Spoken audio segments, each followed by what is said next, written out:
Members, a courageous and a brave man also bends in the honor of learner and the wise, because courage also comes from the knowledge and the wisdom. Today is 395th birth anniversary of Shivaji Maharaj. Let us all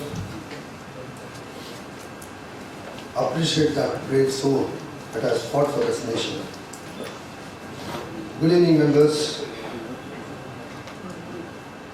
I welcome all of you for this study circle meeting on the subject recent amendments in GST law, including budget amendments and amnesty schemes. And to handle this, we have CA Annapurna D Kabra. May I request Chairman CA to escort Madam Speaker and welcome her to the floor.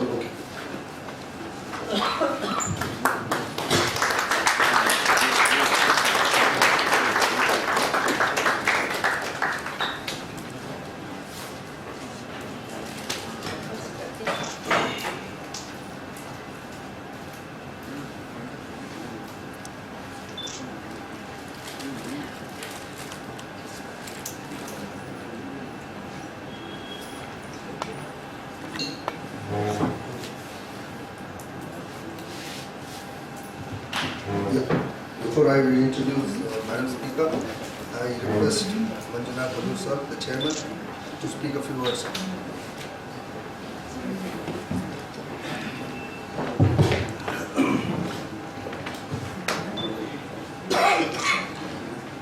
Good evening, esteemed members. CA Annapurna D Kabra, Madam, Secretary and Treasurer and MC member, and all my dear esteemed Bangalore branch members. It is my pleasure to welcome you all to this important discussion on the recent amendments in GST laws and the introduction of GST amnesty scheme also. These changes reflect the government's ongoing efforts to simplify compliances, address industry concerns and promote ease of doing business. The latest amendments bring significant improvements, including streamlined procedures, enhanced digital integration and measures to curb tax evasion. Additionally, the GST amnesty scheme has been introduced to provide relief to taxpayers by allowing them to regularize non-compliances with reduced penalties and late fees. This is a great opportunity for businesses to rectify past defaults and ensure a fresh start with good compliances. Our session today will dwell upon deeper into these changes, their implications, and how businesses can take advantage of the amnesty scheme. I encourage everyone to engage actively and seek clarifications to ensure smooth compliance. With this, I'll let Secretary do his. Thank you.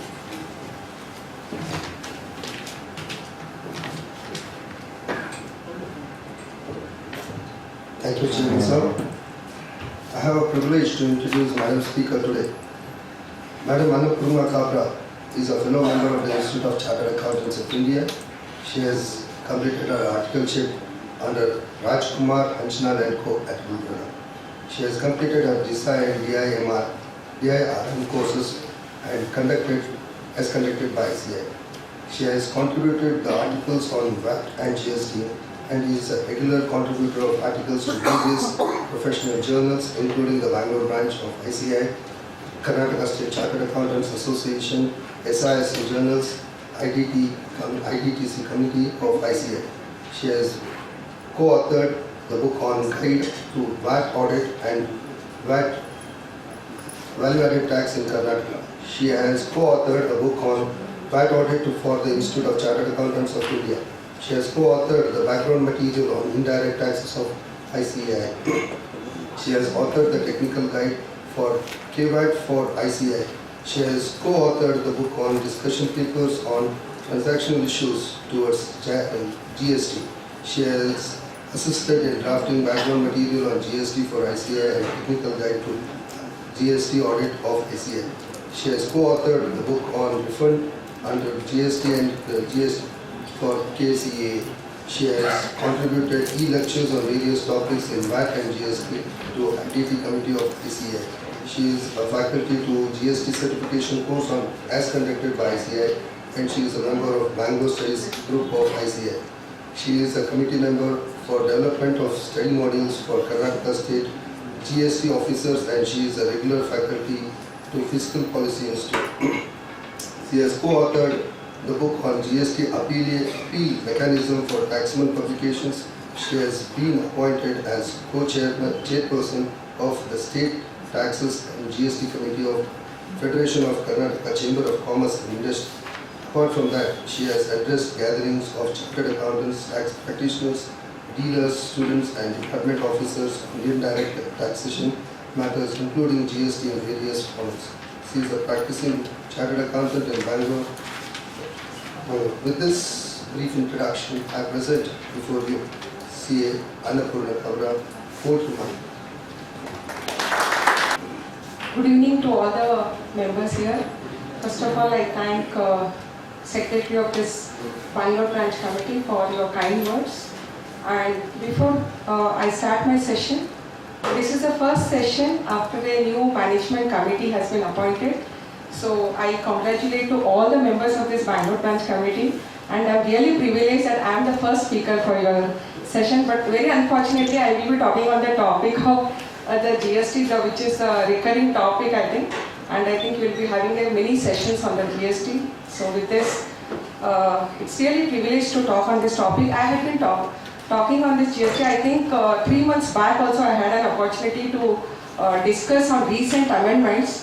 And I'm able to see that in last 2-3 months, so many again the amendments have happened that I have to bring out the new amendments which has been taken from last 2 to 3 months. So very important, the topic what we have selected today is budget amendments, amnesty scheme and the other amendments which have been taken place either in the portal or in the GST law. I think most of you have already gone through the budget bill, that is Finance Bill 2025, but today we will be trying to go into the in-depth analyzing of that section, trying to see what we can propose, trying to see what intricacies it is having, and we have to await for the final finance notification. But as of now we are going to discuss, and I think it is circulated to all the members. It is Finance Bill, page number 65. So with this, let us discuss on so my content of the session today will be on GST budget amendments. Then I will be speaking on recent amendments under the GST law, and then in detail we will be going on this GST amnesty scheme with all the procedures of filing and what are the practical intricacies we are having and what are the precautions you have to look into that when you are going to file for the amnesty scheme, right? So with this, I'll just start the session. Very important, the first section which I am going to refer here is, I think even without referring this budget amendment bill, we have seen that there are many changes which are happening around.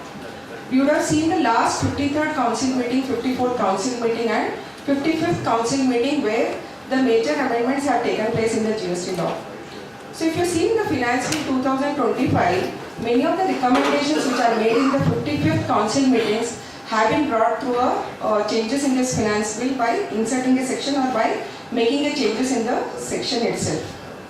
So very first section I have selected as IST. I think most of you are aware that input service distributor. So they are trying to bring out a new, new feature I can say for that IST, because always we believe that IST is only an input service distributor is only an office. It is not something as called as a separate registration place. It is only an office which is registered for distributing the credit to its distinct entities across the states. But what is a major amendment has happened in IST today, and still there are few doubts on that. I think few of you are aware that in August 2024, there was an amendment in the definition of input service distributors. They have changed the rules which are pertaining to the input service distributor. That is yet to be notified. That will be notified from 1st April 2025.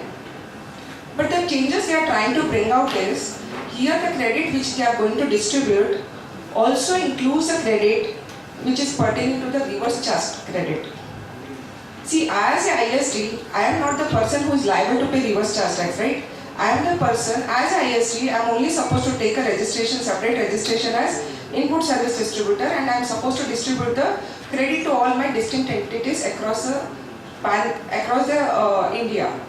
But the issue here is, in the definition itself, they are saying that it also includes a credit which is there under 9.3 and 9.4 of the Central GST. It was there from August 2024. Now, what amendment they brought it in the Finance Bill 2025 is, when they drafted that ISD, they missed out the 5.3 and 5.4 of the IGST.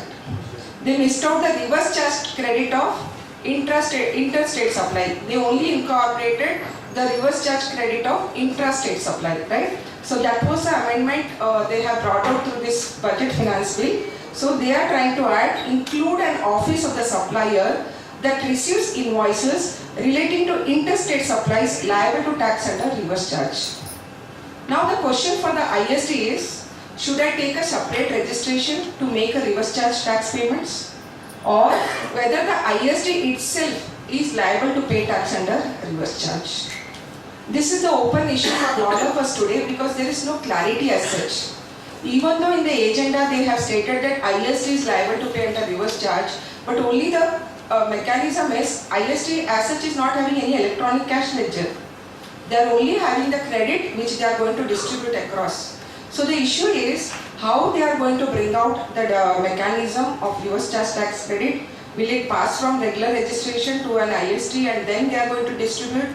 Whether the reverse tax has to be paid by the regular registration and then it will be distributed by ISD. I think this is something which we have to await.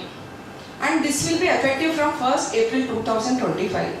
Now the question is it mandatory from 1/4/2025 that I have to take an ISD registration and liable to pay the reverse charge tax credit and then distribute across the distinct entities? This is the issue which is open. And still in the portal, they have not made any amendment in GSTR 6 because this is a form which will be filed by the ISD. So we are not able to conclude because there is no such amendment, there is no such incorporation in the form itself, or there is no notification which has been issued for the input service distributor. So hope I am clear. What is the major amendment here they brought is, they also included along with your regular input tax credit, they also incorporated the reverse charge tax credit. Whether reverse charge credit is pertaining to intrastate supply or whether the reverse charge credit is pertaining to an interstate supply. That has been incorporated in the definition of input service distributor. That has also been incorporated in section 20, that is the mechanism of distribution of input tax credit by an input service distributor. Right? So I think this is what we are able to see. They are just trying to make on changes and trying to test. Once we bring out with some suggestions, then I think they again are going to incorporate it. Only there is a change in the definition as of now through this budget proposal. And if you see in this page 65, the one clause that is 116, which given clause 61, that is, they have stated the words bracket of this act under subsection 3 or 4 or 5 of IGST Act has been inserted. It is nothing but reverse charge tax credit on interstate supplies. For example, I am paying the reverse charge tax credit on, say, GTA, or I am paying the reverse charge tax credit on audit fees. But that audit fees have been, that services have been utilized by all the respective entities. So, in that case, there is no issue because the tax credit will, according to their turnover or according to their wherever it has been appropriated, it will be distributed. But in case if I am not able to quantify, because ISD is only applicable for services, it is not at all applicable for goods. So we have to see which are the reverse charge credit. For example, if the invoice is built in the name of head office, but the services are utilized by all the recipients, how are we going to appropriate to that recipient in case of reverse charge? I think we have to await for that. Right? So I think we still have another 1 month because this will be effective from 1st April 2025. So we have to wait and see how they are going to amend the GSTR 6 and how they are going to bring out a mechanism in Rule 37 also. Right? So with this, Any issues, I think you can just ask a query, then otherwise I can proceed further. So this is something which we have to wait and see how they are going to implement for input service distributors. Yes, sir. Rule 37 already has a mechanism. Yeah, that mechanism is there, but that mechanism was not having for reverse charge credit. So whether it has to be paid by IST and then distribute, or whether it will get transferred from your regular registration to IST and then it will get transferred, that mechanism we are waiting for that. Otherwise there is a mechanism, all eligible, ineligible credit has to be distributed, everything is there. Only pertaining to reverse charge credit, we have to wait and see how they are going to provide the mechanism. No, but for reverse charge credit itself, if IST and the regular taxpayer is located in the same state, let's say Karnataka, so it says the regular taxpayer can pay the reverse charge amount and raise the invoice and IST. That was happening earlier. So, That was happening earlier. Now they have changed the definition. It was not there earlier. So earlier we were distributing from regular to IST, but now in the definition of IST itself they have incorporated reverse charge credit. So we have to see that whether they are going to amend this GSTR 6 and then they are going to get appropriated. If you remember, in the initial years we used to take two registration. One is regular registration for making the payments and then the regular IST registration for distribution of credit.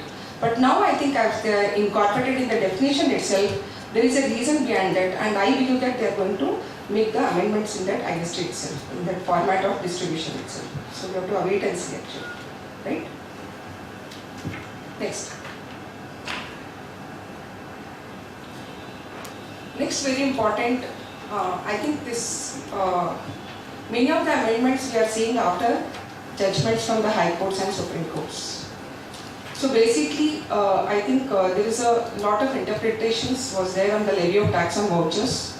The definition of voucher is already been defined under the GST law, and it has been always believed that there was is it taking a color of money or is it as instrument which is used against the supply of goods or services. So there were advance ruling which has been filed before the authority and it has gone to the High Court, especially in the Karnataka High Court decision in the case of Premier Sales Corporation Private Limited, or in the case of TVL Kalyan Jewellers, or in Nexus Innovative Solutions. I have just brought out some case laws where there was argument on the leviability of tax on vouchers. It was always interpreted by the department that there is a levy of tax at the time of issuance of voucher itself. And the time of supply was also mentioned in section 12 and section 13 of the GST Act, at what point of time you are supposed to pay the taxes. There is a liability to pay the taxes. Then this has gone to the court. The court has tested the, what I can say, it has tested the intricacies of the vouchers. It has tested the, what I can say, business models for the vouchers. And accordingly, it has been concluded that vouchers are neither supply of goods nor supply of services. They are only the prepaid instruments as notified by the RBI. They are only taking the color of money and accordingly they are treated as actionable claims. So once they are treated as an actionable claims in the third schedule, it is treated either it is neither supply of goods or neither supply of services. So when there will be a levy of tax, only once are going to redeem that vouchers, at that point of time there will be levy of taxes against the supply of goods or supply of services. So the budget amendment, if you are able to see, they have removed the time of supply of services and time of supply of goods for vouchers or services. Very interestingly, this time of supply has been specified even in the case of goods and even in the case of services also. It means there was no clarity whether it is a supply of goods or it is a supply of services. If the vouchers are against the redemption of services, then it was taken the time of supply as per 13, or otherwise it was taken as time of supply of goods. Now with this budget proposal, they have deleted the time of supply of goods and time of supply of services. But they have already issued a circular, that is 243/37/2024 on the last of the year, that is on 31st December 2024, where they have tried to clarify in what scenario there is a levy of tax on vouchers. Because if you are able to see, there are a lot of business models which are going around for the vouchers. So what they have said, first they have clarified why there is a no levy of GST and they have brought out the models. There are two types of model. One is principal to principal model, that is a trading of vouchers. In case if there is a trading of vouchers, then there is no levy of GST. But if there is a model of principal to agent model, And if the agent is selling the vouchers on behalf of principal, and if he is earning a commission for selling these vouchers, then on that commission there is a levy of GST. You got the point? If you are trading the vouchers, there is no levy of GST, which has been clarified by way of the circular. But if there is a commission which is earned against this principal to agent agreement, and then on that case, only to the extent of commission, there is a levy of GST. And there are various ancillary services which goes along with the vouchers. You try to add certain advertisement, certain co-branding, certain technical support services. So all this will attract the GST, right? Circular is very clear on that aspect. And if it is unredeemed vouchers, like you got the vouchers but you have not utilized that vouchers, right? Even in that case, there is no GST in the case of unredeemed vouchers also. Because I remember few of them were saying that it is a tolerating an act, it is a residuary services, all that was interpretation which was going around. So circular has very clearly clarified that no GST is payable on income from unredeemed vouchers. Basically, they have also referred this Karnataka High Court judgment, that is Premier Sales Promotion Private Limited, where they have stated that the proposed changes would align with the aforesaid jurisprudence and will help mitigate unwarranted litigation on the issues. I think it has saved because lot of decisions were pending before that, and various department has issued the notices for levying the taxes on vouchers. I think after this budget proposal and after this circular, it has brought out a clarity that there is no levy of GST on this vouchers. There are various types of vouchers, all that is a different, whether the vouchers given in the form of discount, that all things are going around. But in principle, there is no levy of GST on vouchers because it is treated as an actionable claim and falling under the third schedule of a GST law. So this is one which has been proposed in the budget. So anybody has any issues, you can please raise, otherwise I'll just proceed on that.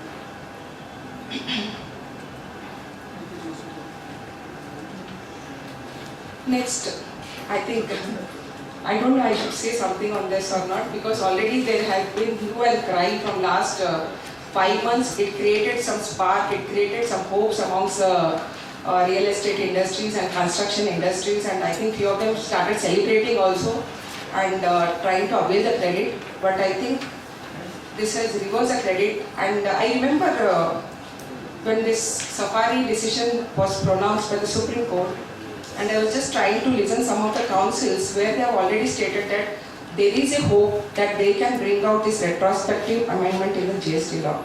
I'll just tell the little bit back end story on this. Basically, we have something called as block credit under the GST law, which is under section 17(5)(c) and 17(5)(d). In 17(5)(c) and 17(5)(d), there is a reference of plant or machinery or plant and machinery. In 17(5)(c), they have referred as plant and machinery, whereas in 17(5)(d), they have referred as plant or machinery.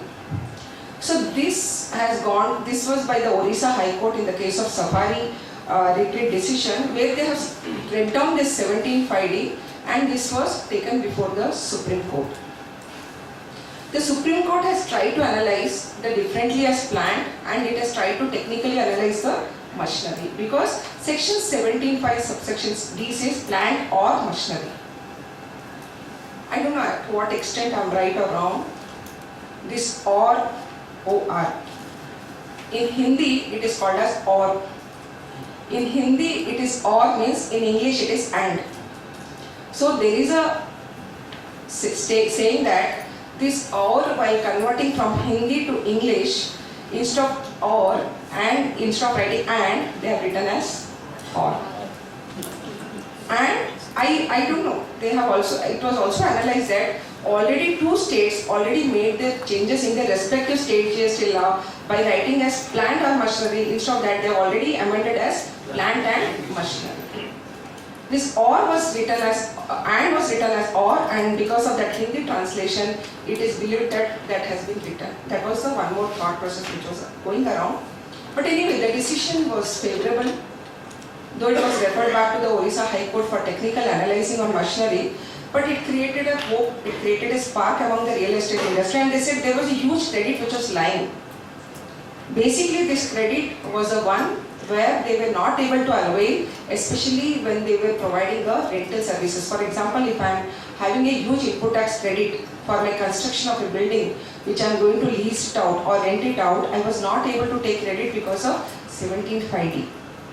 So that's the reason this has gone to this court, and they have tested that plant has to be read separately and machinery has to be read separately, and even in this case building can be read as a plant, and accordingly the benefit of credit should be given.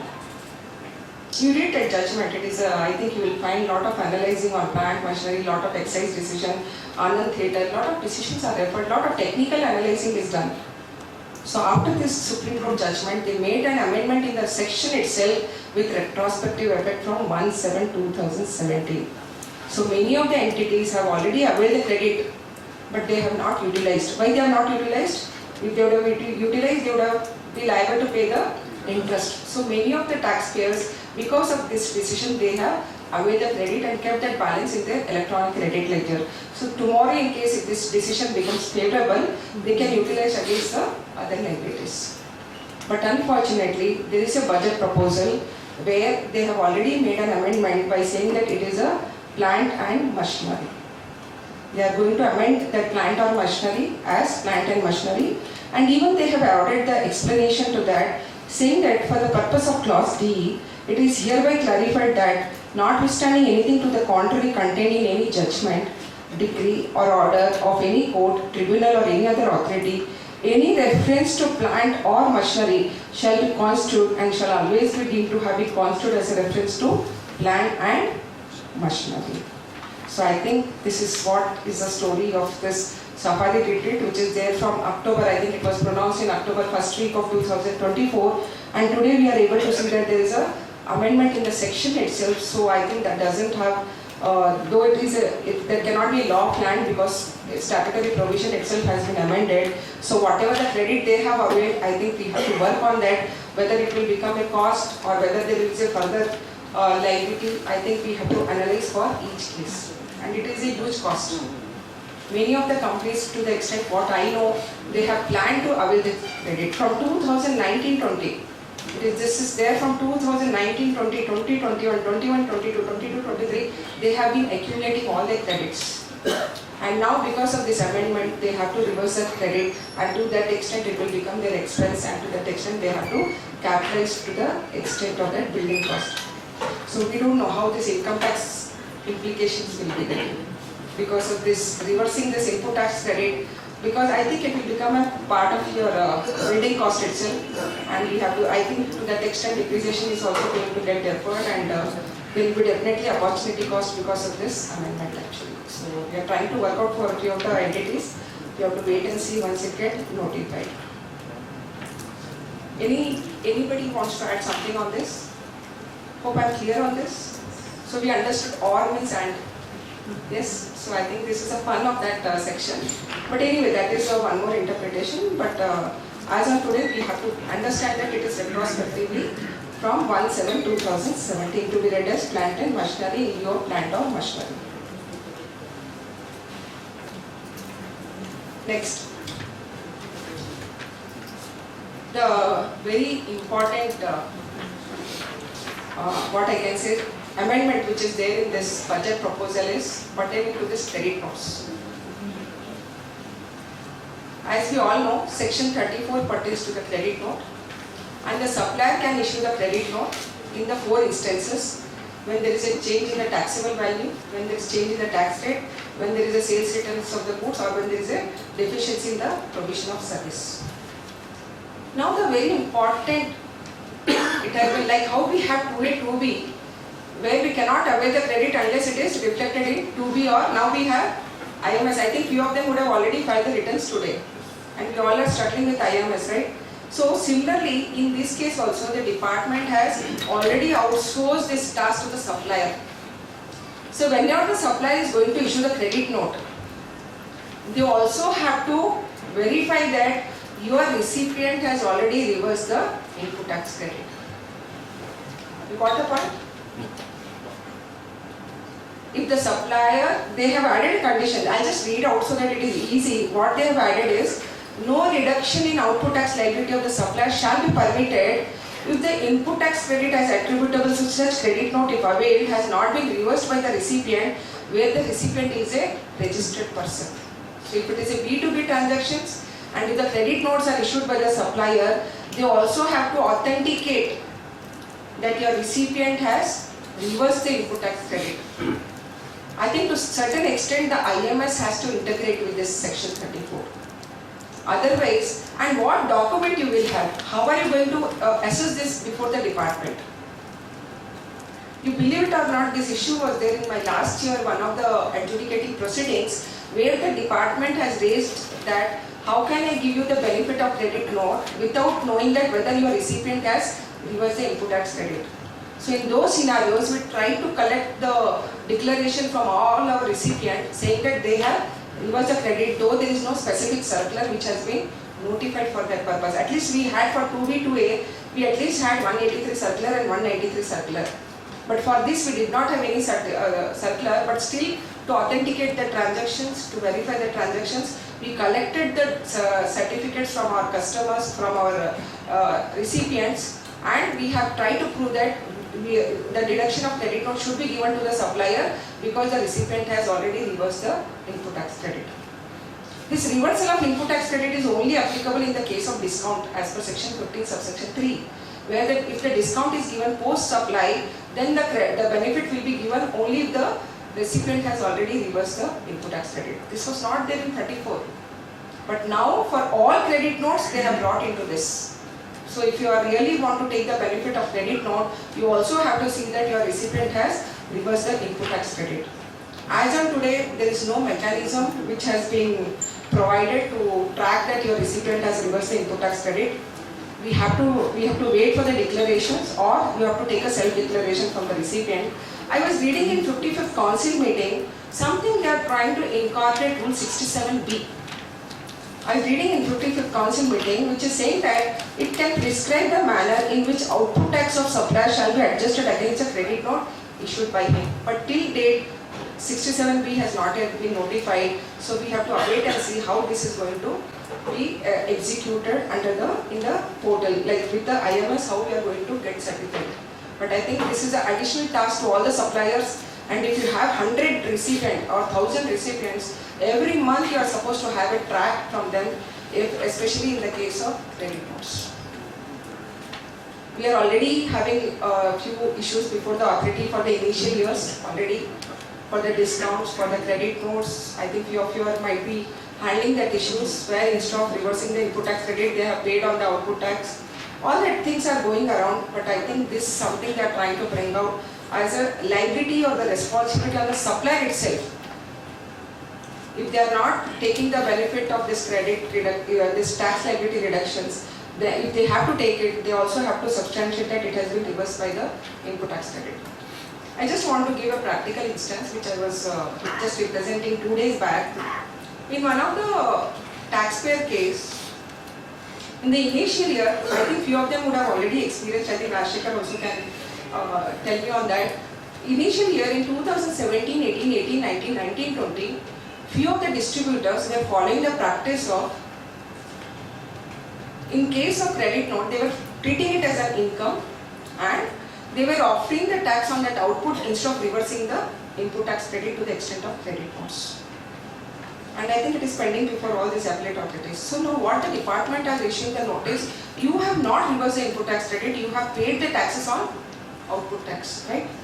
The revenue neutral is same. Either you reduce the input tax or you pay output tax. The revenue neutrality, based on revenue neutrality, and there is a decision also based on that, we try to prove to the department saying that the benefit should be given. Because manufacturers have issued a credit note to the distributor, distributor has not reversed the input tax credit, they have raised the output tax again to a manufacturer.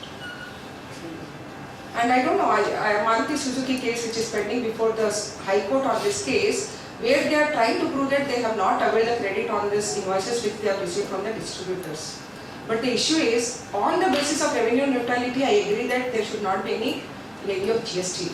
But now with this amendment, even those manufacturers have also to prove that the distributors have already reversed the input tax credit. So they cannot follow this mechanism of paying on output tax and not reversing the input tax credit. So with this amendment, I think because of that Maruti decision, they have brought this amendment and trying to incorporate to the supplier itself that they have to also see that it has been, the recipient has already been taking a declarations from their customers, and accordingly they will be filed with the departments. I think it is a self-assess base, but only the department is going to ask on that deduction, then I think these documents has to be produced to the department accordingly.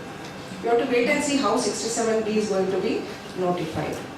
So I think this is something which they are trying to incorporate, and this is a huge responsibility to all your clients. I think whoever clients are there, please inform them so that it will be an intimation for them, so that whoever purchase department, sales department, whoever department the clients are having, I think this has to be intimated to them so that they can add this as an additional document in the case of along with this purchase order itself.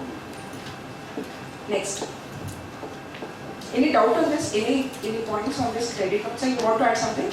Now, with regard to normal practice in the industry, when the vendor sells the goods, where he is not. Can you just give the mic, sir? Mic, can you just give the mic?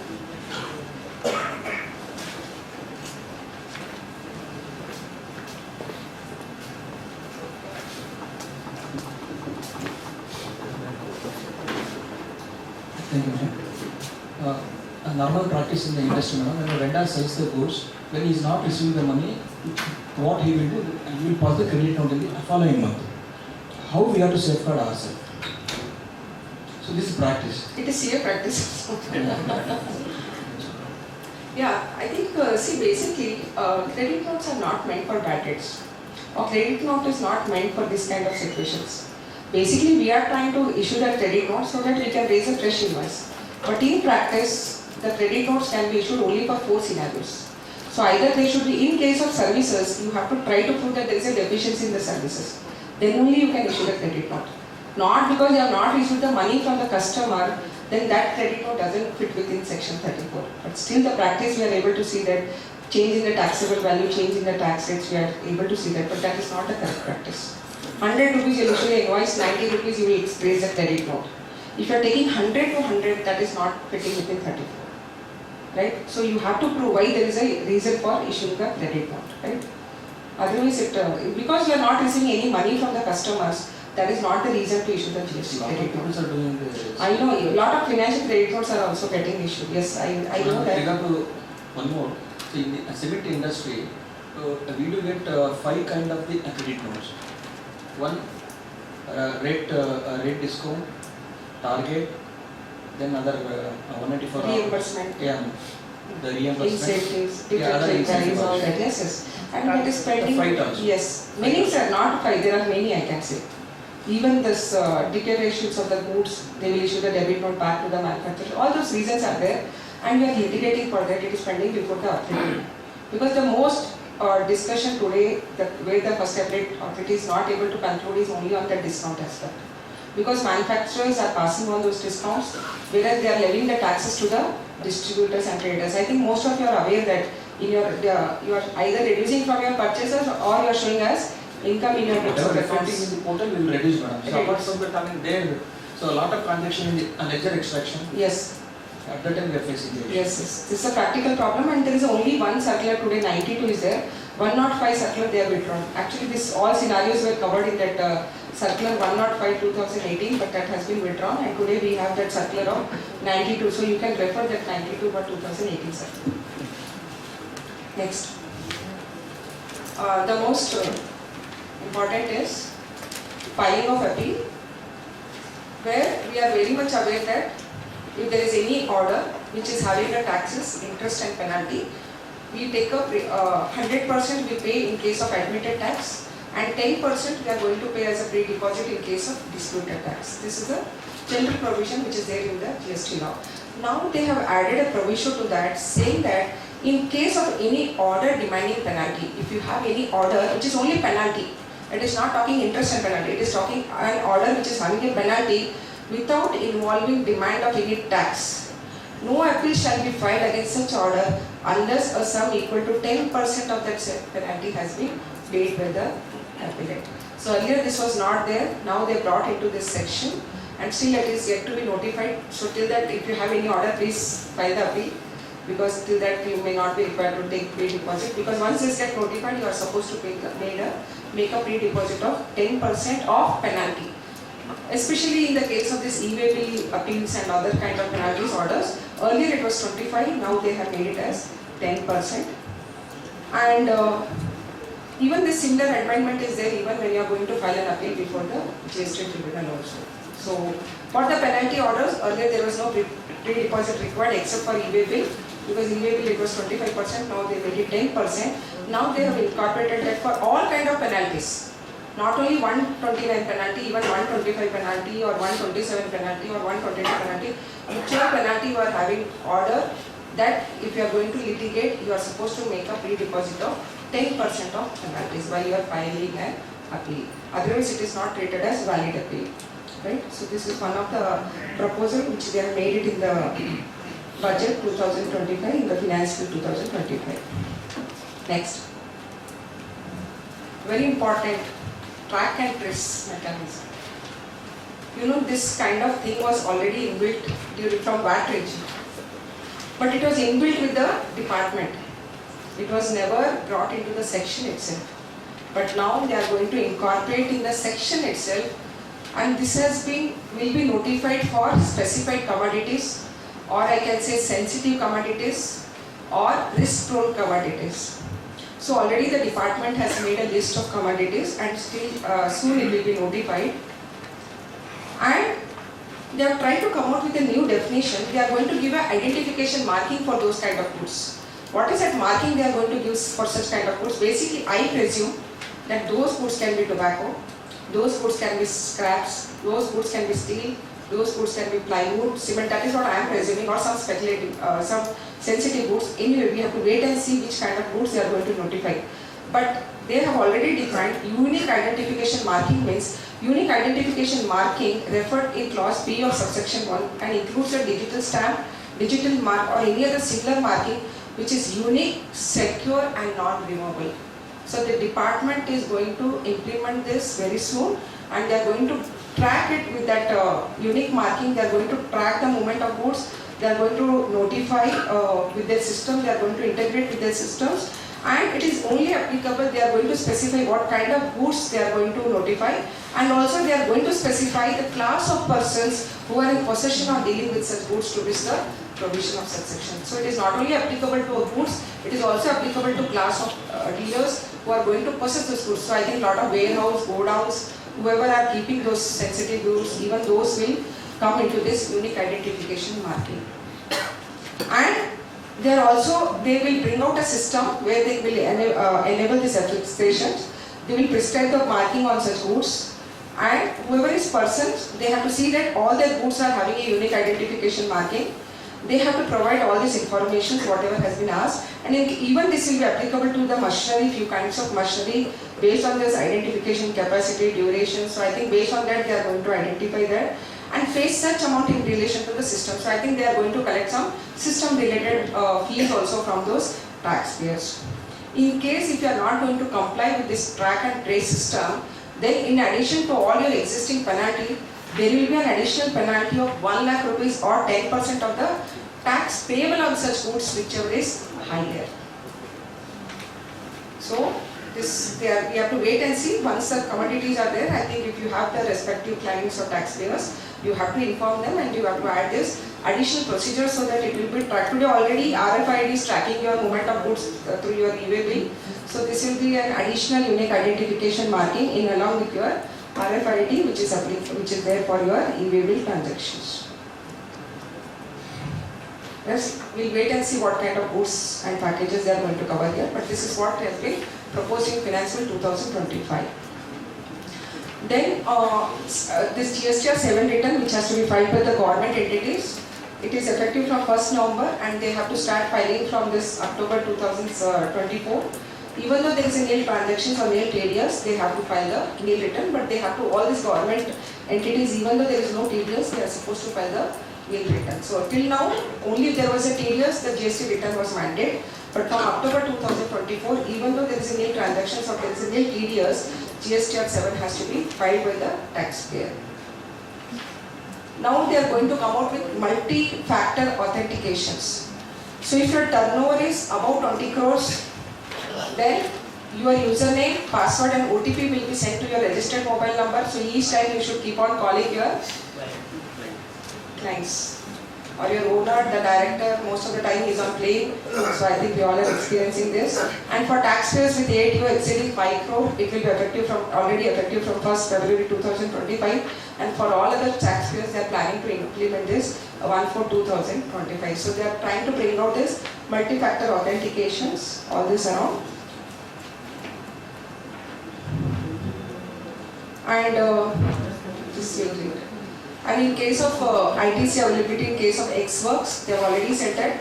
In case if there is a transaction of X-Works where the transfer of property has already been taken place when the goods are handed over to the transporter, even though the possession of goods are with the transporter, the recipient can avail the input tax credit based on the deemed acceptance of those goods, right? So in case of X-Works contractor, basically this original manufacturers where we are able to see that there is a transport of goods and goods are lying with the transporters and the recipients are not able to take the credit because they have not actually received those goods. So because of that, they brought an amendment in the case of X-Works delivery of goods, and accordingly they have stated that the recipient can avail the credit though the goods are handed over to the transporter itself and has not been physically received by the recipient. So this has been clarified through Circular 241/35/2024. Place of supply for online services, that is OIDR services and other online services.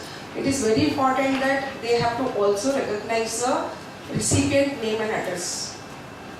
Earlier for unregistered recipients, like if it is B2C, we were not taking all their names and records, but now the CBIC has clarified that to identify the place of supply in case of online services, if the supply has been made to an unregistered recipient, then the state of the recipient should be there in the tax invoice. So earlier we were not stating that place of supply, now they have mandated for online services and OIDR services.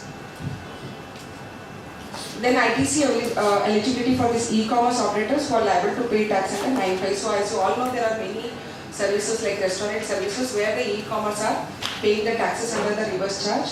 But there was a question that whether they are supposed to reverse their input tax credit.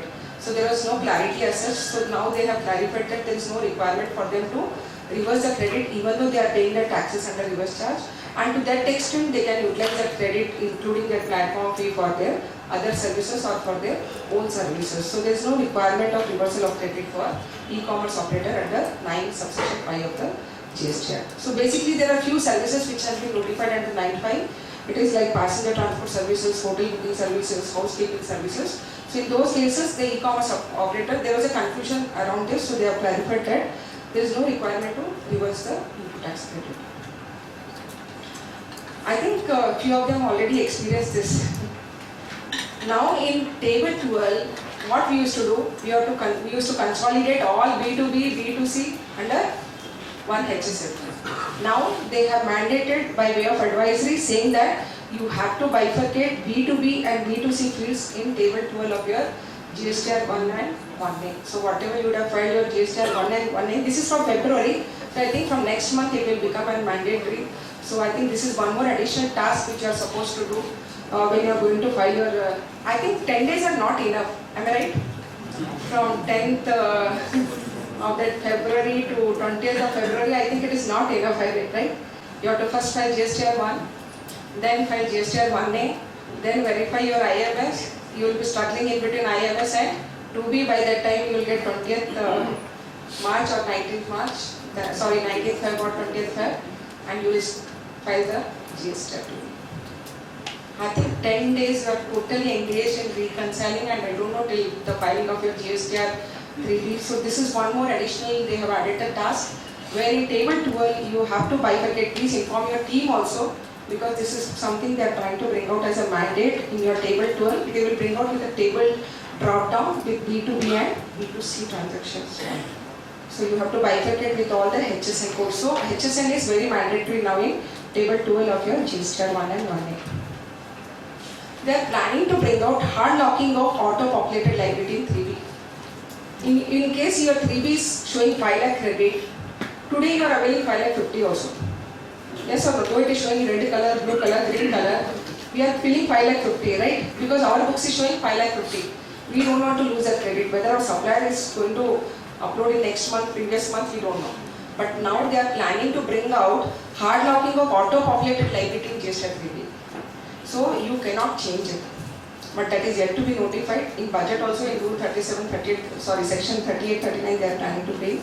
But this is awaited. But this is just I wanted to add that it is postponed. It is good that it is postponed. Hope it keeps on postponing. What is the objective of this article? Which one?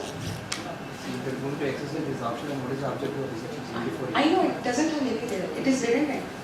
Because everything they are regulating now. See, GST 2B they are regulating, GST 1 they are regulating. So everything is system based now. Certified. Yes. Only fraud, non-fraud we have to fight. Bill rating. Yes. And one more thing is this appeal, APL, whatever we are filing, I think this will take later. And one more is like taxability of services by local authority. In the proposal itself, they have tried to bring out the definition of local authority. There is a small change in that. Earlier, it was municipal or local fund. Now they made an amendment writing it as a municipal fund or local fund. That is only the amendment in the proposal. And they have tried to define what do you mean by local fund and what do you mean by municipal fund for the local authorities. So whoever is handling the government entities, they can refer these definitions and accordingly they can say. So any such services provided by local authority, and if you are as a business entity, if you have availed that services, then you are liable to pay under reverse charge tax. And one of the Delhi Development Authority has gone to the government with the fitment committee and they got an exemption that they are not a local authority. So if you are handling any kind of local authority and if you want to see whether you are fitting into this definition or not, if you are not fitting, you can try to make an application and possibly you might get an exemption. So see, this Delhi Development Authority is giving an indication that if you test and if you bring before the government, there is a possibility of exemption from GST, right? So we are trying to work for few of the public entities for this kind of thing. So I think this can be referred for. So it is already been clarified in Circular 245/2025. And this is something GST exemption to payment aggregators. This was already there, but there was a confusion between these payment gateways and payment aggregators. I think most of you are aware that payment aggregators are only handling the funds, whereas payment gateways are also providing other technical support services and other services. So the exemption is only for the payment aggregators and the exemption is not applicable to a payment gateway. So that is what they try to bring out and they try to explain acquire ban. And this exemption for payment aggregator is only up to 2,000 in a single transaction via credit card, debit card or any other payment cards. So this is what the exemptions which have been clarified by way of circular. And certain exemptions are there like Genius Piper, they wanted to say that it is covered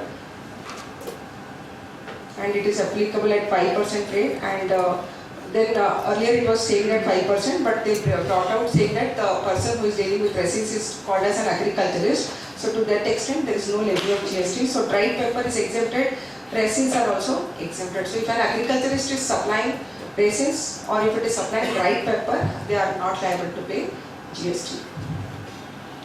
Popcorn, I should say something?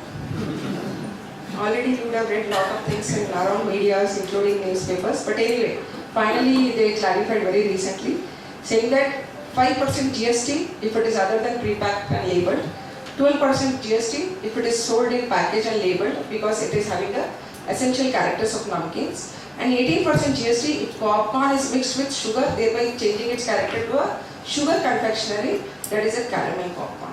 So for the past period prior to Valentine Day, it is as is basis. From Valentine Day, this is the levy of GST. So this is what I can say.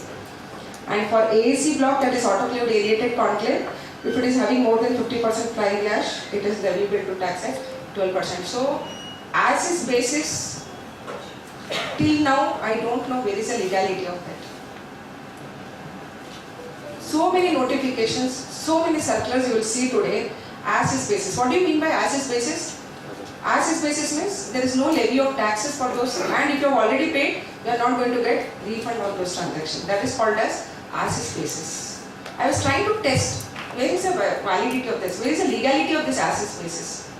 But I think many of them are referring section 11A of this Finance Bill 2024, and based on that they are saying as is basis. But even prior to this Finance Bill 2024, there are many circulars which has already been given on as is basis.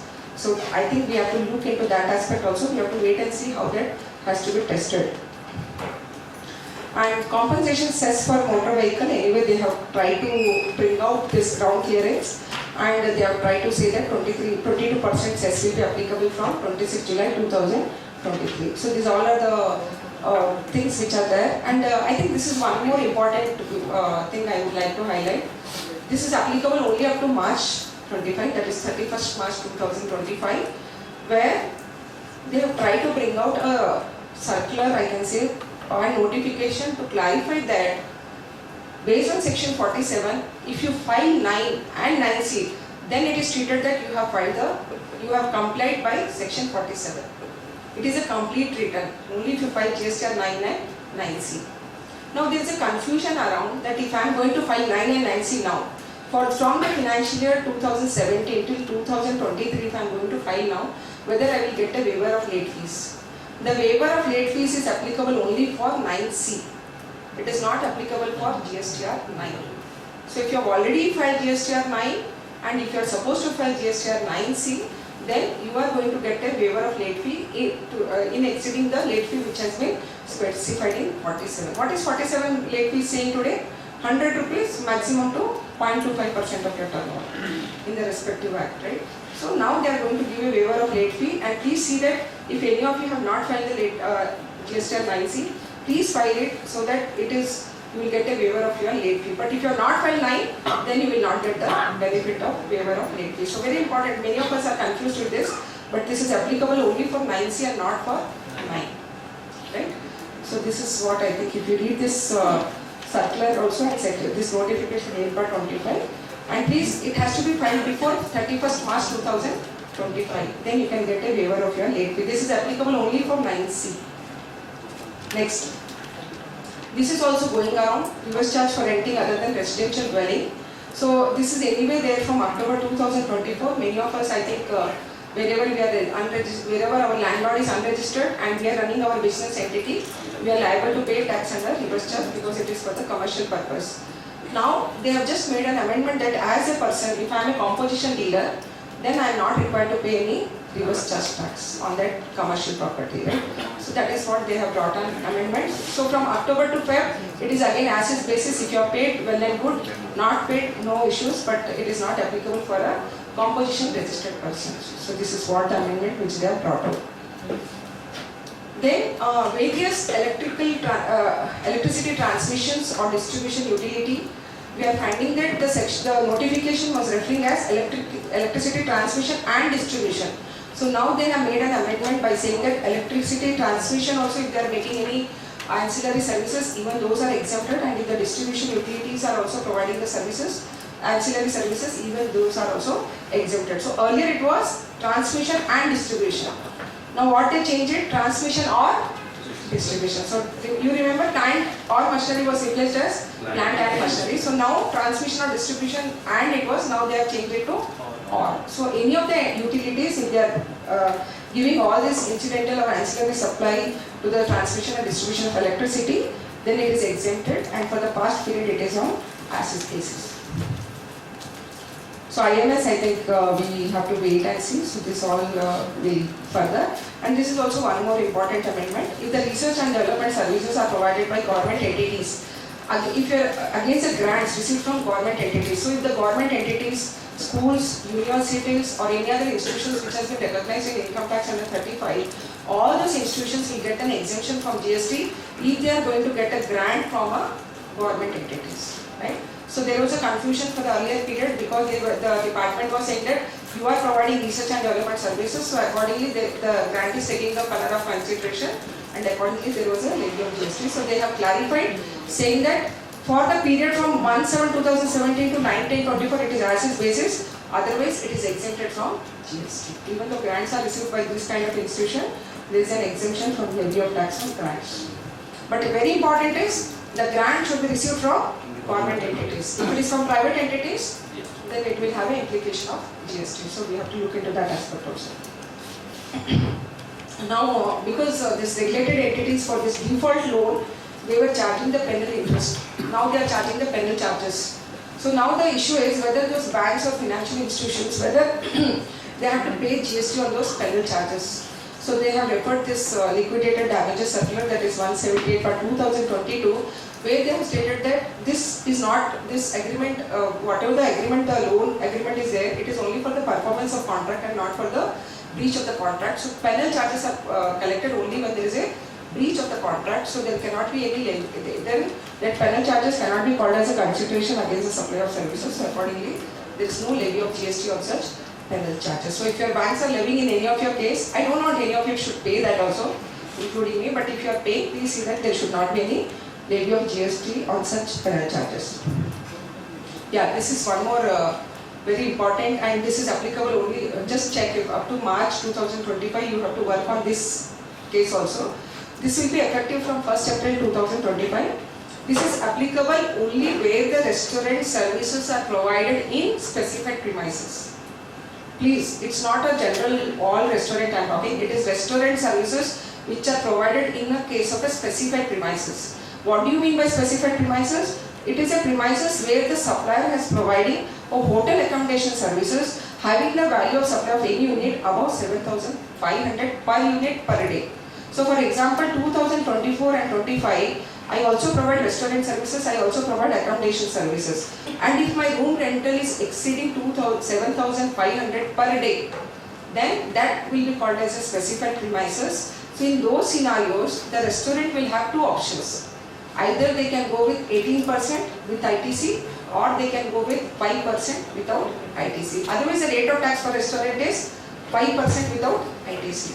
So this is what they have tried to add it up, and if you have to give a declarations from 1st January to 31st March 2025 if you want to treat that premises as a specified premises. So please check the room rental, and now we don't have any concept of declared tariff.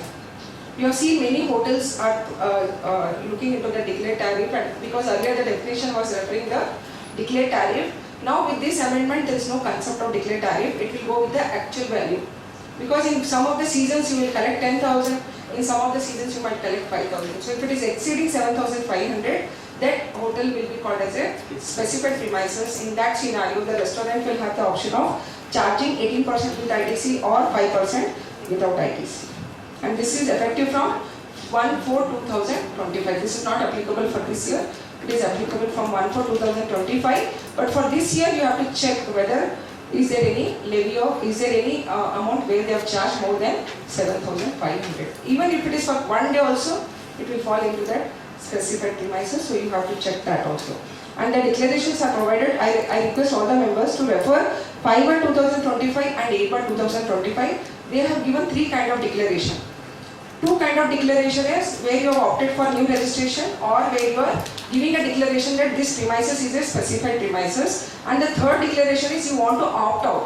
You don't want to continue under the specified premises. Even that form is also specified in this notification. So notification 5/2025 and 8/2025, which is dated on 16th January 2025. So you can refer those declarations, and accordingly this is effective from. So wherever you are having a hotel with restaurant, I request you to refer to this notifications with the declaration. Please file these declarations. We have seen in few of our real estate industry where they are not given the declarations, and because of that we are struggling today for the rate of tax. Only because of one procedural lapse, the department wants to levy the use taxes for them. So I think we have to be very clear when there is a compliance which is required. So I advise you to look into those declarations also. And next is regarding this sponsorship services. Earlier, any services given to a body corporate or partnership firm, there was a reverse charge mechanism which has been specified. Now body corporate has been brought under the forward charge mechanism. So earlier sponsorship services for body corporate was under reverse charge, now it is under forward charge. I think this is what only the amendment which has been brought in the case of reverse charge. So supply sponsorship services provided by body corporates under forward charge, and this has been effective from 16/1/2025. Earlier it was only any person, but now it is any person other than a body corporate, right? So this is what I just would like to highlight. Then supply of goods warehoused in SEZ or free trade zone before clearance. So they are just trying to bring out this entry under third schedule to say that even if these goods are warehoused and it is before clearance for export or DTA, it will be treated either neither of goods or services. So this is also there in your budget proposal. So this is fine. And this is the last amendment I would like to bring out before we are going for the amnesty scheme, because that is one more which we are awaiting. So earlier pre-packed and labelled, we were referring only for certain notified goods. Now they have brought out including all the commodities that are intended for retail sale and containing not more than 25 kgs or 25 liters. So if it is exceeding the 25 liter or 25 kgs, then it is not having any implication of GST, especially this kind of agriculture commodities and agriculture pulses, jaggery, lot of commodities they have brought out here, wheat and rice. So in that case, earlier they specified only as pre-packaged commodity, but now they are changing as all commodities that are intended for retail sale and contains all commodities has been replaced with only a pre-packaged commodity. So this is one amendment which they have brought out in case of pre-packaged and labeled commodities. So recently they have enforced this ELR 3. I think this you can self-explain. This I have already explained. So we'll go this. This is DGGI adjudication. So this is meant for officers. So now let us go to the practical issues. So here basically the DGGI has been given the power to do the. Many of them will ask me, Madam, DGGI from Chennai is calling us, DGGI from Ahmedabad is calling us actually. So because the DGGI has been given the extensive power to adjudicate based on PAN based all over India, and they can give that adjudication only to the respective jurisdiction where there is a high demand of taxes. So I think that is what they are trying to bring out. And for Bangalore zone, it will be the jurisdiction from the Bangalore East. And if it is involving a single notice, then it will be that respective jurisdiction. But if it is a multiple notice, then they will be issuing the show cause notice based on the highest tax demand. So for example, if Karnataka is having 5 crore and if the say Telangana is having only 2 crore, so they are going to adjudicate in detail wherever they are finding a highest rate, highest demand as such, and then they are going to refer to the respective jurisdiction. Next. I think now let me come to this very important. I think how many of you would have already started working on this 16.4? I think everybody is working on this, right? Basically, we are able to see that if you see this procedure, this is applicable only for 6 months. This has been introduced from October 2024. If you see within 6 months from the date of issuance of notification. Wherever 16.4, that is time bar credit, where you have availed up to November 2021, you have to file a rectification application. It is very simple. I'll just show you how to file that. But you have to file a rectification application with all the details, and then you will get the benefit of 16 credit, and there will be no, they will waive off all your interest and penalty. This is applicable for the financial year 17-18, 18-19, 19-20 and 20-21. This is applicable only for time bar credits. What is the time limit to avail the credit? For 24-25, I can take the credit only up to October, right? That is up to November 30th, 2025. So basically this was there even for the financial year 17-18, 18-19, 19-20, 20-21. If I have availed all this credit up to November 2021, I can take the benefit of this by, if your orders are passed or if notice are issued by rejecting your 16 for credit, you can avail this procedure and take the benefit of that credit. But if you have already paid the taxes with interest and penalty, then you cannot go for refund of those taxes. But if you have not paid it, you have the procedure, you have to try to file this appeal. And very important is, once this application is filed and order is issued, then you cannot file appeal against that order. If you see the declaration, I'll just show that. I think it is already shared with you. If you see here the notifications, if you see the annexure A and so step-by-step processing of rectification of orders. If you see there, you have to go into that respective. I just take 2 minutes so that you are clear on that. I will not take much on that because it is quite self-explanatory. You have to go to the user services, you have to select My Applications, and then in that you have to select application for rectification of order. So once you select a rectification of order, automatically that order number will get highlighted. In few of our instances, we are able to see that it is not getting highlighted. I think few of you are already facing this. So in case, please take a screenshot of that and please try to give a letter to the department. So back end, they will try to validate those orders, right? So I advise you, wherever you are finding this, whenever you are going to file this, select for application for rectification of order, already the order number will already get auto-populated, right? And order issue date will get auto-populated. Before filing it, before proceeding further, there is something called as annexure A. If you see the document which has already been given, Annexure A, that has to be filled when you are going to do this rectifications. You have to give all the details, all these basic details, that is GST and legal name, trade name, order reference number, order date, right? All these details have to be filled. Here, if you are having an order which is also 16.4 issue as well as other levies also, other demands are there, then in the second column, that is in the second table, you have to write the total amount. Like for example, 16.4 is 5 lakhs and the other demand is 10 lakhs. So it is 15 lakhs your demand. So you have to write in this table as 15 lakhs, that is IGST, CGST, HGST, whatever is the total tax, interest and penalty. So the total amount has to be filled in this table.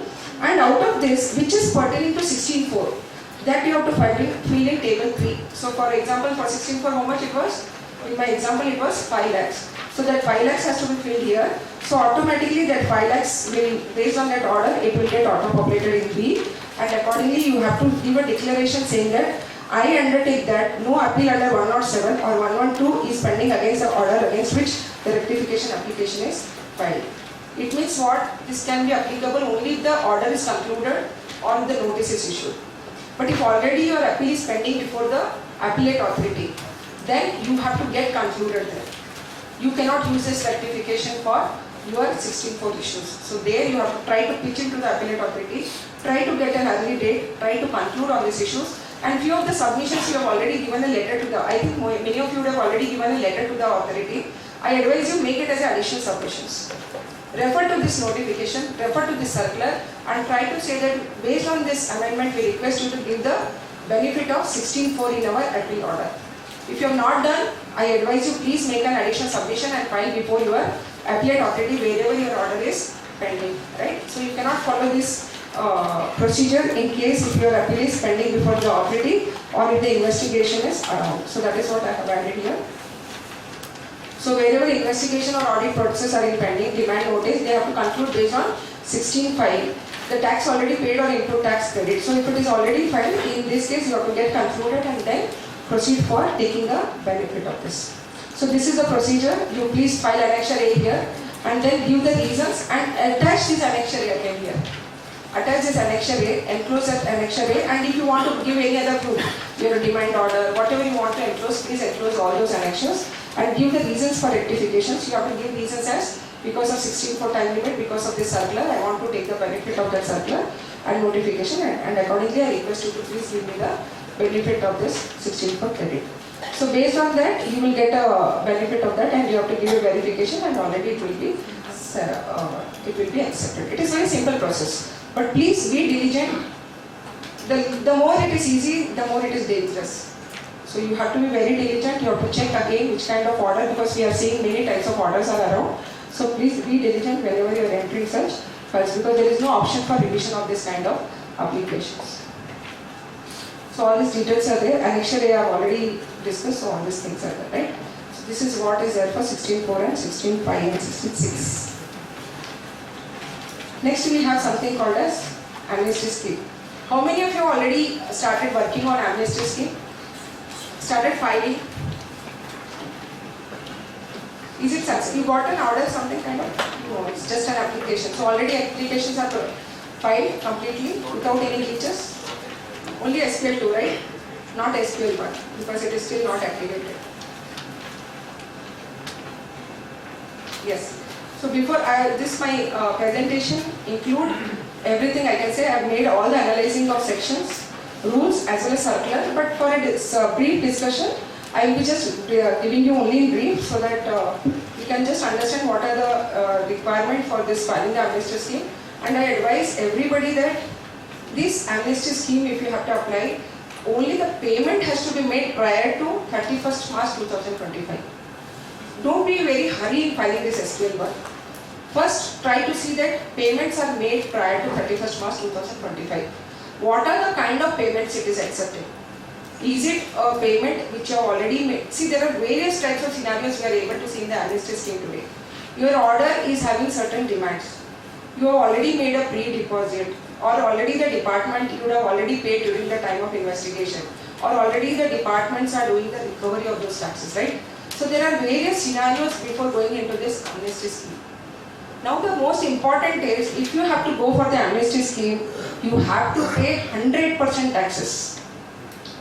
It is not that I have already paid against 3B, in 3B I have already paid. You have to substantiate when you are going to make a payment, especially for this kind of orders. This is applicable only in the case of 73 notice, 73 order, 73 appellate order or 108 revisional order. This is applicable only in this case of scenarios.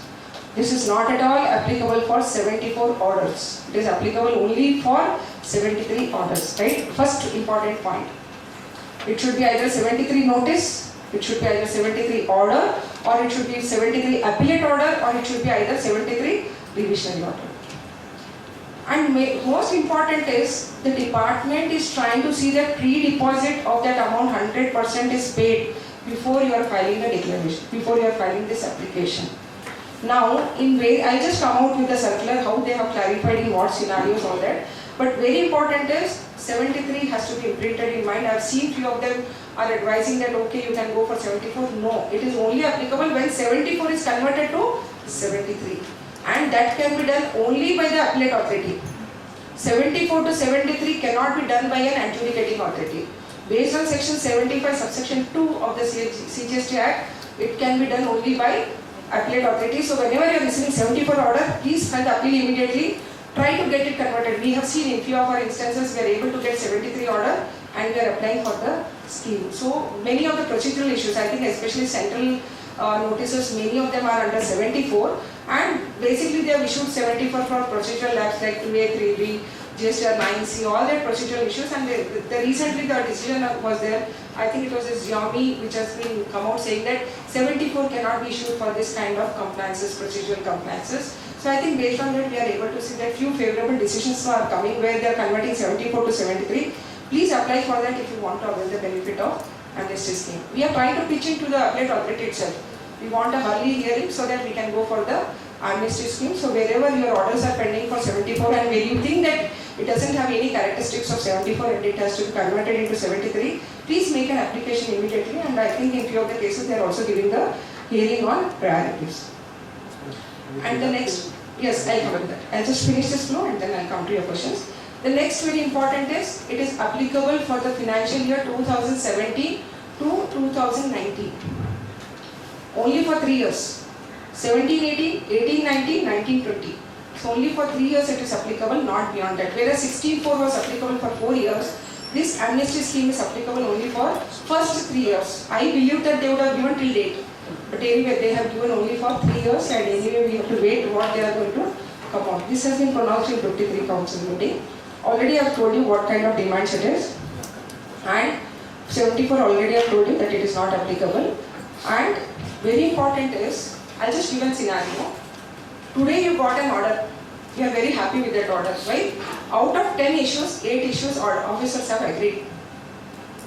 Only 2 issues I am litigating, and I am ready to pay 100% of the tax and take a waiver of interest and penalty. I hope you understood what I am trying to talk. Out of 10 issues, 8 issues are what I can get. It's a favorable order which has been given by the department for the 8 issues. Only for the 2 issues there is a litigation. You want to go for amnesty scheme and you want to pay 100% taxes for those 2 issues. With this 128A, the officers have been given the power to levy the additional tax for those 8 issues. Your higher authority can reopen that favorable order against which you are going for amnesty scheme for those 8 issues, not for 2 issues. For those 8 issues, whichever are favorable, they have been given the power to impose the additional tax. And if you don't pay the taxes within 3 months, the whole amnesty scheme what you avail for 2 issues will be void. You got the point? It's not the one that should be your objective of amnesty. Amnesty means amnesty, right? But they brought an amendment very smartly in this case after the conclusion of the amnesty scheme in case where the department filed appeal before the higher authorities, either before first tribunal. I will tell you one thing, in GST we should not celebrate any orders. Whatever it is. I should not celebrate, we should not celebrate. I was just thinking day before yesterday, 17, 18, 18, 19, would they have not opened the notice? And today I was reading one of the decisions where they said notices beyond cotton auction, something November 2024, any notices issues are beyond bar of limitation. So that is kind of notice. So I thought, okay, good, 17, 18, 18, 19, I'm relaxed, no further notice they can issue now, right? It is already time barred. I was reading the Patna decision, High Court 3 months back, they were saying that, no, till December 2025 they can reopen for 17, 18 and 18. So there are various decisions which is giving a confusion, which is giving a toy, it is not giving a conclusive. Rather, you can see many different jurisdictional honorable high courts are coming out with their own principles of law, and accordingly different courts are giving a different decision, especially in case of limitations. There are various appeals which you are filing beyond time, but I have seen a few of the clients who comes to me after 5 months, 6 months, 7 months. And what is the statutory period for filing the appeal? It is 3 months plus 1 month condemnation, and few of the appeals are getting rejected even for condemnations also. That is apart. And if you are coming us to 6 months or 7 months, what is the resolution we are having today? What we are doing today? We are trying to either approach the High Court, or we are trying to pay the 10%, or otherwise the recovery will be initiated by the departments. Now the issue is whether this amnesty scheme is going to be applicable even in those time-barred appeals. There is no clarity as such. Whether, if I have not filed the appeal, my order is from May 2024, I have not filed the appeal, whether I can apply for amnesty scheme. Yesterday the Joint Commissioner has called me and said, Madam, are you able to trace somewhere in the section or rule where they have discussed on time-barred appeal or time-barred orders? I said, I am not getting anything, but one word I can read out. It is saying pending. It is saying the orders are pending. What do you mean by pending? It is pending till today also, right? I have not filed appeal, so it is pending. So I am trying to interpret that pending and saying that yes, I can still avail. At the time of application, that order was pending or that appeal was pending, so accordingly I can make an application for amnesty scheme, but it carries the risk. In the case of time-barred appeal, it is carrying the risk. There is no clarification as such. I think soon we might get a clarification in that case. But in this case, 8 issues and 2 issues, be careful. You have to advise your client saying that yes, we are applying for the amnesty scheme for the 2 issues, but there is a risk for 8 issues, right? Especially in case if it is not having any technicality or if it is not having substantial evidence to evidence, then it is a risk of your additional liability. I just wanted to bring out whatever is there, and you will not liable to pay interest and penalty, but you have to pay that additional tax whatever been ascertained. And very important is it should be paid within 3 months. And the next case is, this is not applicable for erroneous refunds. This amnesty scheme is not at all applicable for erroneous refunds. It is only applicable whenever there is a demand of taxes. This is the one thing. And next is, in case if your appeal is pending before the appellate authority or if you have filed a writ before the High Court, you have to withdraw that. Before filing application to the respective authority, this SPL or SPL1 or SPL2, you have to take a withdrawal application, and then only you can file this SPL1 and SPL2. You cannot just make a payment of tax and file this application. First, plan it, and if your orders are prior to 23, I think, yes, it is there here. Here. If your appeals are filed prior to 21/3/2023, online you can get that withdrawal application. If your appeals are filed before 21/3/2023, then you make a physical applications to the department as a withdrawal. You can have a general format of your withdrawal letter, or APL1W format is there. You can use it and try to get a withdrawal application. Be careful, analyze properly, and then you just decide whether you have to. Because amnesty scheme is there, don't go for that scheme. You have to test, you have to analyze each aspect, and very important is this amnesty scheme is order based. It is not issue based. I cannot go for amnesty for 5 issues and I will be litigating for balance 5 issues. No. This amnesty scheme is applicable as a whole. I am having one issue where first issue is 56 lakh, second issue is 5 lakhs. And 56 lakh is having a strong ground. But this 5 lakh is not having my strong ground. So I am trying to pitch into the appellate authority, please conclude this. Everything is there. Already circular has been issued on that aspect. So it is very clear that it has. So I don't want to apply for the scheme, but I am just waiting that order. Hope this amnesty scheme get extended. So if I get favorable order for 56 lakhs, I can go for that 5 lakhs for this amnesty scheme. So all this you have to test, you have to see what is the merit of the case, what are the intricacies in that order, and then you decide whether you have to go for amnesty scheme or not. Just don't advise the client, okay, you can go in. Please test all the orders, check the merits of the case, and then decide for this amnesty scheme. And SPL1 has to be filed only if it is against a notice or statement. And SPL2 will be filed if you are filing against an order. Please remember, SPL1 is only against the notice or statement. SPL2 has to be filed in case you want to file amnesty scheme against the orders. So this is the difference between SPL1 and SPL2. Right, so I think this is what is there, we have already discussed. Yeah. Next is whenever they are going to file this all that, whatever the 16 for credit is there, to that extent it will get reduced. One more point I would like to add here is, in case if the order is issued for 1920, sorry 1819, 1920, 2021, 22, 23, possible na? You would have received consolidated orders for 4 years or 5 years.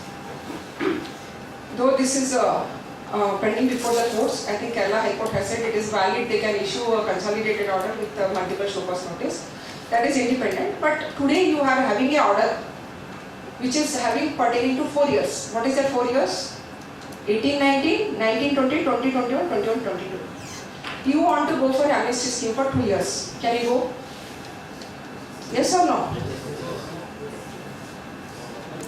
Can you apply for amnesty scheme or not?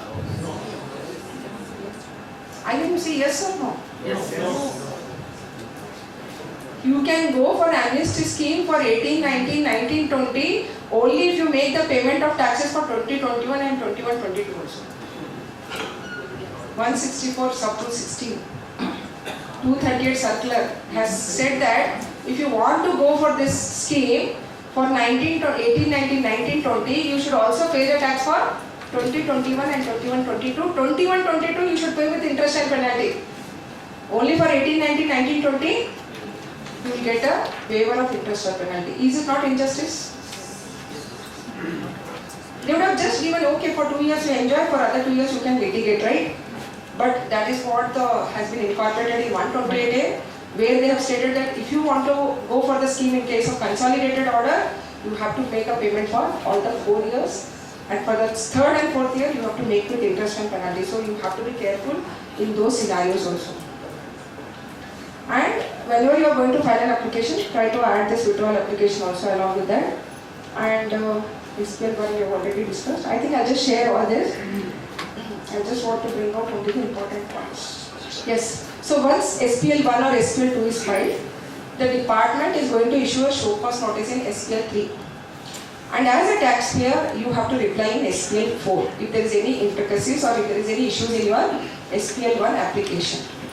And after that, the department is going to issue, in case if they want to pass a favorable order, they are going to issue in SPL5. And if they want to reject your application, they will issue SPL7, right? So these are the forms which has been notified. So once they are going to reject your SPL7, you have been given an opportunity to file the appeal before the appellate authority under 107, not on merits, only because why they rejected my SPL1 or SPL2. In that case, if the appellate authority want to pass the favorable order, they have to pass favorable order in or whichever order they want to pass in SPL6. Hope I am clear? SPL1, 2 is applications, 3 is notice, 4 is reply, 5 is your favorable order, 6 is your appellate favorable order, and 7 is your reception order. So these are the kind of forms which has been notified. But once the department has rejected, and even if the appellate authority has rejected, the case will be again restored to your appellate authority. So wherever it is rejected, it will be resuming back to your original jurisdiction. But I don't know how it is going to happen for writ petition, but for appellate authority, it will be restored. Yes. And in case if they are not given any notice, not given any notices, it is deemed that they have approved. So within 3 months, if you don't receive any notice, it is deemed that they have accepted your application. So please every day keep on checking whether any notices are given. You have to reply within 1 month and they have to issue notice within 3 months. Next very important is, this is all I have added here. Now the next important point is, this is not applicable for late fees. This scheme is not applicable for late fees. This is not applicable for custom duty. This is not applicable for reduction fine. This is only applicable for interest and penalties. So I have an order where they have passed the order only for late fees. Actually, they cannot issue the notice only for late fees, but that is different. But they have already, we have an order of some small amount of some 2,25,000. But still, appellate authority have not given any. We wanted to go for scheme, but the scheme is not allowing you the benefit of scheme, this amnesty scheme, because it is 238 circular has clarified that this is not applicable. Next is, in case if they have recovered my taxes from my vendors or from my customers, even in those scenarios also, I can treat that I have paid the taxes. You got the point? In many of the instances, we have seen that they have collected our taxes from either from our supplier or from our customers, wherever in case of B2B. So even those scenarios also, it is treated as if we have paid the taxes and we have to give all those proof so that we can get the benefit of amnesty scheme. And very important point is, while applying for this scheme, if you have already paid the taxes during your show cause notice, but you are litigating for interest and penalty, I think most of yours, including me, would have done this kind of thing. We will tell client, aapka interest ka meter, we want to close it off, so we will pay the taxes under protest, though there is no concept of protest under GST law. We will pay something like a deposit because this issue is under litigation, and we litigate for interest and penalty. The issue was whether those orders are also fitting under amnesty scheme. They have clarified in 238 circular, even if your order is pertaining to interest or penalty, even those orders also are eligible for amnesty scheme. So you can still apply for amnesty scheme. You have to give the proof of payment of taxes against that demand order. Next, if you have made a pre-deposit, how much we make a pre-deposit while filing an appeal? 10%. Now when you are going to file this SPL1 application, how much you are supposed to pay? 90% or 100%? 100 or 90? 100. Should we apply refund for 10 and pay 100? What is the mechanism? So you have to pay only 90%. The 10% is already, if the 10% is reflected in your liability ledger and to that extent it is getting appropriated, then you are supposed to pay only 90%. I think this is applicable only for online orders. For manual orders, we will come out with a mechanism. I just discuss that later. But I want to bring out that in case those pre-deposit cases, you are supposed to pay only 90% and 10% you can appropriate towards that tax liabilities. Anyway, I have told you there is no part acceptance of demands. The whole order has to be applied for scheme. You cannot apply for a few issues, issue based. It will be the order based. This is clarified. And then, yes, it is even, this is applicable if it is, the matters is pertaining to compensation cess or if it is pertaining to IGST. Even those cases also you can apply for the amnesty scheme. And I think even it is applicable for transition credit also. Even if you are having a matter of transition credit, even that also you can apply for the scheme. So I think we have already discussed erroneous refund in cash. So if out of your 5 orders, if one order is pertaining to your erroneous refund and 4 matters are pertaining to your other tax demand, you have to first pay 100% erroneous refund with interest and tax penalty, and then you have to apply for the scheme, and you have to make a payment only from your cash ledger and you cannot use your credit ledger. And next important point is, when you are going to apply for the scheme, you can use your credit ledger also. If you have a balance in your credit ledger, for payment of that balance 90% taxes, you can use your credit ledger. Only for erroneous refunds, you are supposed to make a payment through cash ledger. Otherwise, you can use your electronic credit ledger for making the payment of that balance 90% or whatever the balance you are supposed to make a payment while filing and apply for SPL1 and SPL2. And it is not available for additional custom duty, already I have told you. And if it is paid by other person, even that will be considered as tax. And one more is, if there is a order where it is having an interest for delay filing of your return. If you are paying an interest for delay filing of your return, that interest will not cover under the amnesty scheme. So whichever interest is there under 75 subsection 12, to that extent it is not covered for the amnesty scheme. The point 4 of your 238 circular has very much clarified, so I request you to refer that circular. Point 4, wherever there is a levy of interest for delaying filing your returns, then that will not be covered under this amnesty scheme. And whenever you are going to file, I just say that you have to go into the category of this issue related to waiver scheme. You have to select what I can say, drop down menu in that. and then you have to proceed further. So I just go to the procedure 1, then I go to the practical issues actually. So I think that application is given. I'll just tell like how it has to be filed. I think few of them would have already tried, but I would like to just tell you like how careful you have to be. So in this case, you have to just go to your portal, try to go to that service, user services, and go to that my application. In that new application, you have to try to pick a drop down that application for waiver scheme under section 128A, and it is only for 120. You are as on today, SPL1 is not yet activated. Only SPL2 is activated. So SPL2 is against order. As already I have told you, it is covering only orders, 73 order or 107 order or 113 order. So these 3 orders are as on date to date is there. So you have to go with create application. So there is something called as create application. You have to create that new applications in that. It is quite self-explanatory, but just we are discussing so that we are very clear on that. So the next page, if you see, there is a create application. So that SPL2 you have to create. You have to click on that create application. There are 6 questions which they are going to ask. Very important. You have to be very careful when you are reading these questions. The first question is whether the demand order is issued through GST portal. So they want to understand whether it is offline order or online order. Be careful on clicking on that. Then whether any appeal application is filed against this order. If you have filed an appeal, you have to say yes. Whether any application filed for the withdrawal of appeal. If you have already filed a withdrawal application, you have to, whether it is manual or online, you have to click it accordingly. Whether the appeal or writ petition against the order has been withdrawn before the appellate authority, appellate tribunal, High Court or Supreme Court, you have to answer it. Whether the order issued under 73 or 74. So if you write 73, it will proceed. If you write 74, it will not proceed. So be careful on writing 73. This point you have to ignore. Whether the order covered under 75. This is dummy entry. Don't do anything. It is not at all getting activated. I don't know which order you are going to get under 75. Either you can get under 73 or 74. I think they would have brought 76 here. So but anyway, this is error. So this you can ignore it. And whether the demand order includes erroneous refund. So out of 5 issues, if you one of the issues erroneous refund, you have to say yes. So be careful when you are clicking this button. And accordingly, based on that order, you have to go with the filling all your basic details, whatever is mobile number, email ID, jurisdiction, from the drop down list. So it is already given here. And details of demand order. They have already given that instruction.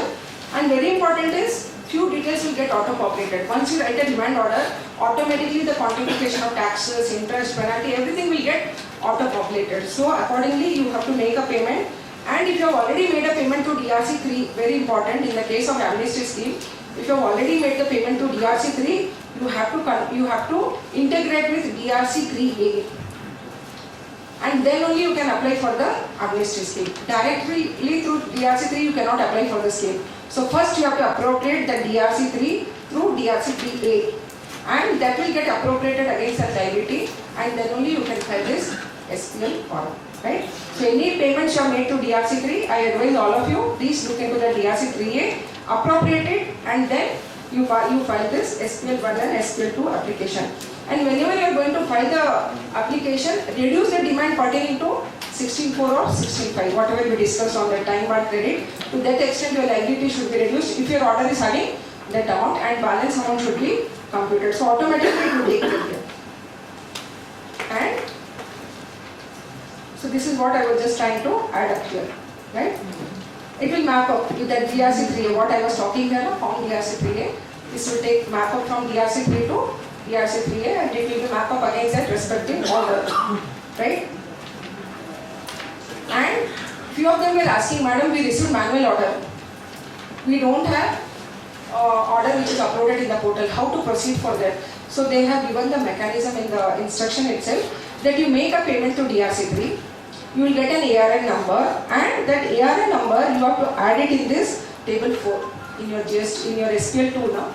You go to the table 4, you put that ARN number, everything will get auto-populated accordingly. That will get integrated, pitching that manual order number. You will get all the details, and accordingly you upload all the supporting documents, whatever that order was there, appeal was there, withdrawal application, everything you upload manually, and then it will take care of that manual order also, right? So they have given the mechanism for online order also, they have given mechanism for offline orders also. I know there are still technical glitches are there in this. We are also able to understand they are not linking, we are not. Today I had a case where they are not able to pitch in that manual order number also. I'm not able to type that manual order number also. These technical glitches are around, but we should keep on trying or make a letter to a jurisdictional authority so that they can look into those technical glitches immediately. Or there is a help desk line in Gandhi Nagar. Please try to reach them also. They are also helping us for all these technical issues actually, right? So I think this is major, and I'll just try to take 1 more minute, sir. Is it fine? So pre-deposit already I have told you. Appeals not filed within the limitation period, that is a issue. We are waiting for a clarification. But as of yet, I advise you better file the application for the amnesty scheme. Interest on delayed filing of return, I already told you this is not fitting within the amnesty scheme. Treatment of multi-period notices, already I have told you that how you have to treat it. Notices issued under 74 and conversion to 73, you have to pitch in and take the order under 73. Rectification application has to be processed on priority because it is from October. So I think sooner the time limit will expire for 16.4 and 16.5 credit. So I advise you please take it on priority all those rectification application. And manual order already I have discussed you how to process for that. It is quite self-explanatory. It is very easy process. But I advise that we don't rely on our team 100%. We also authenticate all that information. We have a double check, triple check before we are filing this SPL 1 and 2. And don't be very hurry in filing this. Right? You can just save the data and keep it so that once everything gets validated, then you can process for filing the applications. Right? So these are the certain things which I wanted to share on this budget, recent amendments and certain intricacies in this amnesty scheme and rectification applications. Alright, anybody have, you were asking some question? You got the clarification, right? So anybody else has, I think looks like this can get extended because lot of appeals are pending before this authorities. Still lot of appeals have to be disposed by the appellate authority and by the judiciary authority also and by the adjudication order also. So I think looks like this might get a time for this extension time. We don't know. It might, you may get or you may not get. But for 74 to 73, don't be in hurry. Because 74 to 73, you can make a payment within 6 months from the day when that 74 to 73 order has been converted, right? So that is there. The time limit is not March 25. The time limit to March 25 is applicable only in the case of demand orders. It is not applicable when your order is converted from 74 to 73. So once you get a 73 order, from that within 6 months you can make a payment. That has been clarified by way of notification 20/2024. So I think, but only one thing I had an issue. Kara Samadhana scheme, we have seen that it has come through a different notification, right? Why this kind of scheme has incorporated in the section itself? Right? This is a scheme. We have seen today SCLDRS scheme we are able to see. We have seen service tax schemes have come, VAT every year it was coming, CST, all this minor tax act, every scheme we have come, it has come independent of statutory provision of law. Why this has been incorporated in the section itself? This was my first question when I was reading this. And I understood why they brought it, because from 74 to 73, when it is converted, it will be 6 months from that date, right? So until you don't bring into that section, until you don't bring into that operative part of that section, you cannot enforce that. Because 74 to 73 is also regulated by the section. So even the operation of that scheme is also regulated by that section. So I believe that might be that is a reason for bringing out that. And I think they want to give this scheme as a continuous basis for the initial years also. So whoever are litigating the issues, they are the winner. Whoever are very conservative and simply they have paid the taxes with interest and penalty, unfortunately they are not getting the benefit of that refund. So this is something demotivating. But anyway, this is being the initial year of implementation of the law. So if anybody want to, anyway whoever have litigated, wherever the scheme is applicable, you can just advise it and take the benefit of the scheme, right? Because this is giving a huge waiver of interest and penalty, and I've seen in many of the orders, the interest has gone beyond the taxes, right? Because 18% per year, it has exceeded the quite huge amount, so you can just decide on the merits, on the quantum, and the risk involved. Based on that, you can decide and go for the application for this scheme. So I think this was my thoughts on this budget. There are still more notifications, amendments which are expected. So any issues anybody has to share, any practical instance, we can say, otherwise we can conclude with this. So I'm on the time, sir, actually. So I think you can wait for another 2 minutes by the time we conclude with this, so we can conclude, sir. So I thank you all the members for making this session quite interactive and informative. And thank you so much. Let everybody get to the point. Thank you so much. Thank you.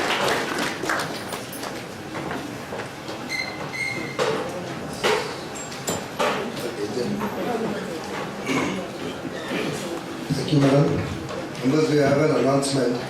We have a one-day seminar on global taxation on 28th February by CAS Krishnan, ex-global taxation head of Infosys. You kindly register yourself and circulate to all the other members. Yeah. Madam, thank you. We had a wonderful circle and hope members enrich themselves. May I call upon a chairman, C.A. Andu, to present a token of appreciation to Madam Speaker.